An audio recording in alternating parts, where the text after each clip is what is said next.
Have you ever asked yourself, why does this keep happening to me? Why do I keep attracting the same kind of people? Why do I always end up hurting when I try to do everything right? You're not alone. This is one of the deepest mysteries of human experience, the loop of repeated pain.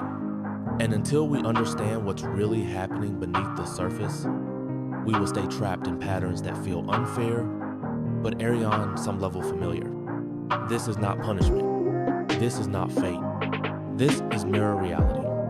The truth is, you don't attract what you want. You attract what you believe, what you broadcast emotionally, what you expect unconsciously. Let that sink in. Your life is not random. It's a reflection. And pain, too, is a mirror. It shows you the place inside where something is still unhealed, still open, still vulnerable. The pain isn't there to break you. It's there to reveal you. So let's slow down. Let's explore why the same pain keeps showing up, no matter how much you want to escape it. Because the truth is, you don't attract pain on purpose, but you recreate it through emotional patterns that were programmed long before you had a choice. Maybe you were abandoned, and now you unconsciously fear connection. Maybe you were shamed, and now you choose silence over expression. Maybe you were neglected, and now you equate love with effort. And so, you live on alert. You look for pain even when it's not there. You expect the wound to reopen so you don't fully open at all. And without realizing it, you create the very pain you fear again and again. Not because you deserve it, but because your nervous system has mistaken it for normal. Here's the hard truth. Pain patterns repeat because they are unresolved. Not because you failed, but because something inside you is asking to be seen.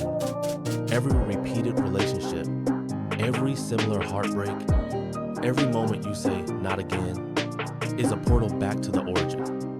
Your pain wants your attention, not your shame, not your analysis, just your presence. Until you are willing to turn inward and say, okay, let's feel this, let's face this, let's hear the part of me that's still hurting. It will keep replaying through the people you meet, the roles you play, the way you respond. But here's the hope. Patterns can be broken. Cycles can end. The loop is not who you are. It's just a story that hasn't yet found a new ending. So how do we stop attracting the same pain? Not by fighting harder, not by blaming the outside world, but by turning to the source of you. Begin by asking, where's the wound? What did I believe about myself when that pain first entered my life? Is that belief still running my life now? When you feel unworthy, you settle. When you feel unsafe, you close.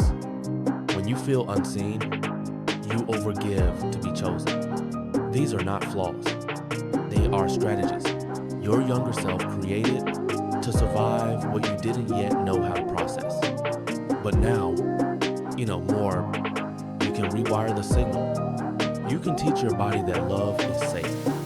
That peace is allowed. That you don't need pain to feel alive anymore. Remember, attracting the same pain doesn't mean you're broken. It means you're ready to heal. Each time the pattern appears, it's not here to punish you. It's here to invite you.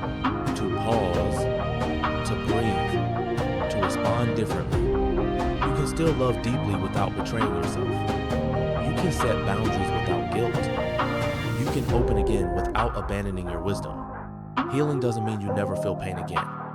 It means you no longer confuse it with home. So today, ask yourself, what am I attracting because I haven't yet chosen something new? What version of me is still waiting to feel safe enough to let go? Sit with that version. Listen to them. Tell them, we're doing it differently now. We don't have to repeat what hurt us. Because you don't. You never did. You just forgot your power in the middle of your pain. But the pain isn't your identity. It's your signal. And now, you're tuning into something higher. Your peace, your clarity, your wholeness. The cycle ends when you choose to remember who you are with reverence, and with you, always shift within.